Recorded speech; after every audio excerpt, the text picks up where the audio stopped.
Saudi अरब हो, उनके India के साथ जो बिजनेस टाइज हैं वो तो कभी इंडिया को नाराज नहीं करने देंगे।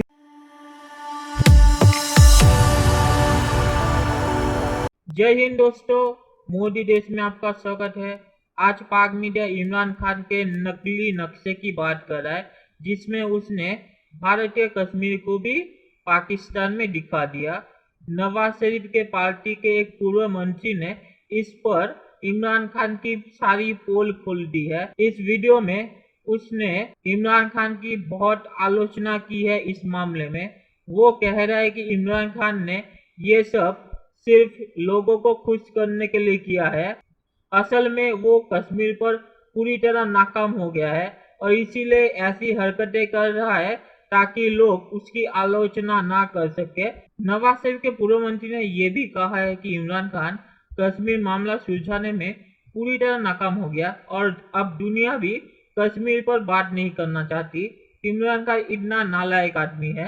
तो दोस्तों, ये वीडियो आप पूरा जरूर देखिएगा। तो चलिए और इंतजार ना करके ये वीडियो देखते हैं। हुकूमत पाकिस्तान ने नया सरकारी नक्शा मंजूर करते हुए मकबूजा कश्मीर को भी बाजाब्ता और बाकायदा तौर पर पाकिस्तान के नक्शे में शामिल कर लिया है। इमरान खान ने इस नक्शे की रुनुमाई के दौरान यह दावा भी किया कि इस नक्शे को मुल्क की तमाम सियासी जमातों बशमूल अपोजिशन की भी हिमायत हासिल है। लेकिन उनके इस दावे की नफी मुस्लिम लीग नून के सेक्रेटरी जनरल जनाब एहसन इकबाल की ट्वीट की सूरत में भी हमें दिखी, जिसमें उनका यह कहना है कि पाकिस्तान के नक्शे में मकबूजा कश्मीर हमेशा से मौजूद था। यह हुकूमत कुछ करने की बजाय नक्शों का नाटक, सड़कों का नाटक कर रही है। अगर इस हुकूमत को कुछ करना ही है तो इस्लामी सरबराही इजलास बुलाए, नक्शे से मुतालिक अपोजिशन की सियासी पॉइंट स्कोरिंग पर जरूर बात हो सकती है। लेकिन हुकूमत की जानिब से सड़कों के नाम बदलने, नए नक्शे जारी करने और 1 मिनट की खामोशी इख्तियार करने से मुतालिक भी बहस में कोई हर्ज नहीं, क्योंकि इन इकदामात ही से हुकूमत की खारजा और सिफारती पॉलिसी और हिकमत अमली का तयन हो सकेगा। बड़ा सवाल यह है कि हुकूमत ने इन इकदामात से कश्मीरियों की कितनी जो है वो हौसला अफजाई करने की कोशिश तो की है, लेकिन हकीकत का इससे कितना ताल्लुक है? हुकूमत के ये इकदामात मकामी हल्के अहबाब को खुश करने के लिए हैं या इन इकदामात की सिफारती अहमियत भी कोई है?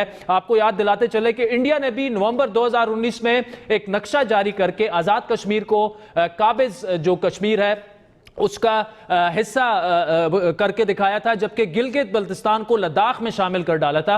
इंडिया की जानिब से नक्शे में इस रद्द-ओ-बदल का जमीनी हकायक पर क्या फर्क पड़ा, ये सबके सामने है। तो पाकिस्तान की जानिब से इस नक्शे में तब्दीली मकबूजा कश्मीर के मुस्तकबिल पर किस तरह से असरअंदाज हो सकती है और हो सकती भी है या नहीं? और सबसे अहम सवाल यह है कि क्या आलमी बरादरी और अक़वाम मुत्तहिदा इस तस्लीम भी करेंगे? नाज़रीन, इसी पर तफसीली बात करेंगे। पाकिस्तान मुस्लिम लीग नून के सेक्रेटरी जनरल एहसन इकबाल साहब हमारे साथ मौजूद है। एहसन इकबाल साहब, कश्मीर से शुरू करते हैं। सर, आप नहीं समझते कि ऐसा करके सिंबॉलिकली हमने दुनिया को एक मैसेज दिया है कि हम नो मोर कॉम्प्रोमाइज? बदकिस्मती है कि अब हम सिर्फ सिंबल्स की हद तक रह गए हैं कि नक्शे को दिखा दें, कश्मीर हाईवे को श्रीनगर हाईवे कर दें। सवाल यह है कि इसी तरह जो आज हुकूमत ने मीटिंग की है, जब 1 साल पहले मोदी सरकार ने यह गैर आइनी कदम उठाया था तो तमाम सियासी जमातों को इकट्ठा करके वजारत खारजा में एक मीटिंग की गई थी और ये कहा गया था कि जी हमने एक ऐसा लायामल बनाया है कि जिससे भारत की सफारती सतह पे बड़ी पिसपाई होगी। सारा साल मैं सवाल ये करने का हक रखता हूं कि हुकूमत ने क्या किया। हम इस हद तक भी नहीं करा सके कि हम दुनिया की वाहिद एटमी इस्लामी ताकत हैं। क्या हम एक सरबराही इजलास भी इस्लामी ममालिक का नहीं बुला सकते थे? चलिए, इस्लामी सरबराही इजलास तो बहुत बड़ी बात है, वज़रा खारजा का भी एक इजलास नहीं बुला सकते थे जिससे हम कोई भारत पे सफारती दबाव पैदा करते कि लॉकडाउन ख़त्म करे, इंफॉर्मेशन ब्लैकआउट वहाँ से ख़त्म करे, इंसानी हकूक़ की जो पामाली है उसको ख़त्म करे। हमने क्या इस मामले में इतने बेबस थे कि वज़ीर आज़म ने कोई 4-5 मुल्कों का भी सिंगल पॉइंट एजेंडा लेकर दौरा नहीं कर सके? हमारे वजीर खारजा किसी एक मुल्क में कश्मीर के लिए नहीं जो उन्होंने जनरल असेंबली में तकरीर की, काफी उसकी पज़िराई भी, बड़ा खुल के उन्होंने कश्मीर का मुकदमा लड़ा। वो जो जनरल असेंबली की तकरीर है ना, उसकी मिसाल बरतानिया के उस पार्क की है, हाइड पार्क की है, कि जहाँ पे हर किसी को तकरीर करने की आज़ादी होती है और उसके बाद हाथ झाड़े और हर कोई अपने घर में, अपने मुल्क में वापस चला जाता है। दुनिया तकरीरों से नहीं चलती, दुनिया सफारतकारी से चलती है। आपने देखा कि भारत जिसने सिक्योरिटी काउंसिल की रेजोल्यूशंस को वायलेट किया हुआ है, हमने खामोश तमाशाई बन के उसका बिला मुकाबला सिक्योरिटी काउंसिल में जो इलेक्शन है उसका भी तमाशा देखा। हम उस मौके पे ये बात भी अपना एहतजाज रिकॉर्ड नहीं करा सके सिक्योरिटी काउंसिल में कि आप एक ऐसे मुल्क को मेंबरशिप दे रहे हैं कि जो आपकी सिक्योरिटी काउंसिल की करारदादों की धज्जियां बखेर चुका है, एनेक्स कर चुका है उस लैंड को जो आप डिस्प्यूटेड करार दे चुके हैं। ऐसे साहब ये बताइए कि ऑप्शंस पाकिस्तान के पास क्या थे? आप इस्लामी सरबराही कॉन्फ्रेंस का बार बार जिक्र कर रहे हैं, आपको पता है कि उसमें सऊदी अरब हो या मुत्तहिदा अरब इमारात हो या बाकी ममालिक हो, उनके इंडिया के साथ जो बिजनेस टाइज हैं वो तो कभी इंडिया को नाराज नहीं देखिए करने उनके देंगे। इंडिया के साथ हम LOC को तो अंदर नहीं जा सकते, जंग की बात भी नहीं कर सकते, तो ऑप्शंस क्या हैं जो? देखिए हम सिर्फ एक काम कर सकते थे, सफारतकारी सफारतकारी सफारतकारी। लेकिन सफारतकारी ना ट्विटर के जरिए होती है, सफारतकारी ना सोशल मीडिया के जरिए होती है, सफारतकारी ना ट्रेंड सेट करके होती है। सफारतकारी अमली तौर पे लेग वर्क के साथ होती है। मैंने आपको जैसे कहा, ना वजीर आजम ने किसी मुल्क का दौरा किया, ना फॉरेन मिनिस्टर ने किया, ना कश्मीर कमेटी के चेयरमैन घर से निकले, ना वजीर कश्मीर कहीं गए। हमने स्टेट टू स्टेट लेवल पे दुनिया के साथ क्या एंगेज किया? हमने तो जो सफारतकारी करनी थी उसके पैमाने तो यही थे ना कि वजीर आजम ने क्या किया, वजीर खारजा ने क्या किया, कश्मीर कमेटी के चेयरमैन ने क्या किया। ये तो अपने घर में बैठे रहे। चलिए दोस्तों, वीडियो पे बात करते हैं। तो ये पाकिस्तानी मिनिस्टर ने सही बात की है। इमरान खान ने ये सिर्फ सिंबोलिज्म के लिए किया है, इसका रियलिटी पर कोई असर नहीं पड़ता। अगर ऐसे ही काम हो जाता तो पाकिस्तान पैलेस्टाइन को भी पाकिस्तान में दिखा देता, फिर तो वो पैलेस्टाइन का मामला भी सॉल्व कर देता। असल बात यह है कि इमरान पूरी तरह नाकाम हो गया है। उसने तो पाकिस्तान की इकोनॉमी पूरी तरह गिरा दी है और इसी वजह से लोग अभी महंगाई की वजह से चिल्ला रहे हैं। और आपको तो पता है कि कोरोना ने भी पाकिस्तान की हालत और भी ज्यादा खराब कर दी है। इमरान खान ने पाकिस्तान में लॉकडाउन करने की कोशिश की थी और उसमें वो नाकाम हो गया, क्योंकि वो कोरोना के जो लॉकडाउन के रूल होते हैं वो इन्फोर्स नहीं कर पाया और लोग बाहर घूमते रहे और इमरान खान अपने घर में ही बैठा रहा। और इसी की वजह से उसको एक मामला चाहिए था लोगों का ध्यान भटकाने के लिए, और उसे ये मिल गया। वो तो अब पूरे साल बोलेगा कि मैंने भारतीय कश्मीर को पाकिस्तान के नक्शे में डाल के कश्मीर का मुद्दा सुलझा दिया।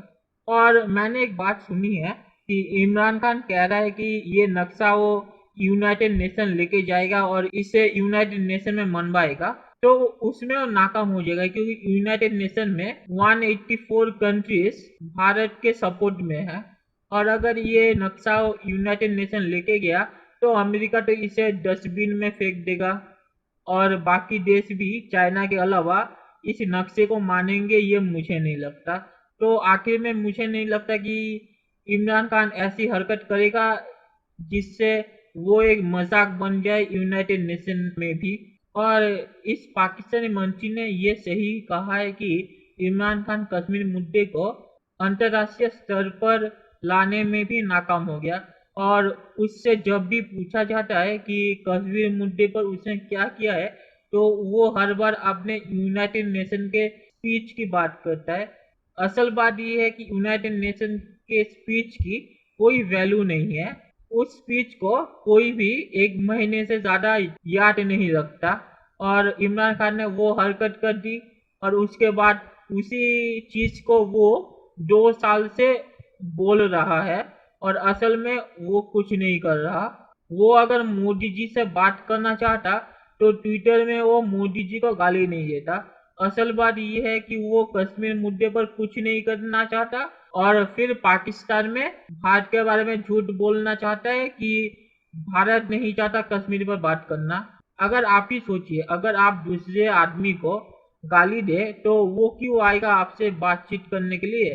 तो इमरान खान अगर मोदी जी को गाली देना बंद करे तो मोदी जी भी उससे बात करना चाहेंगे। और पाक मीडिया ये जो कह रहा है कि आर्टिकल 370 खत्म करने के बाद इमरान खान ने कुछ नहीं किया, OIC की समिट भी नहीं बुलाई और बाहर भी नहीं गया दूसरी कंट्रीज में उनके सपोर्ट के लिए। तो इमरान खान ने इसमें समझदारी दिखाई है, क्योंकि OIC ने पहले ही बोल दिया था कि वो भारत के सपोर्ट में है और कश्मीर का मुद्दा नहीं उठाएंगे।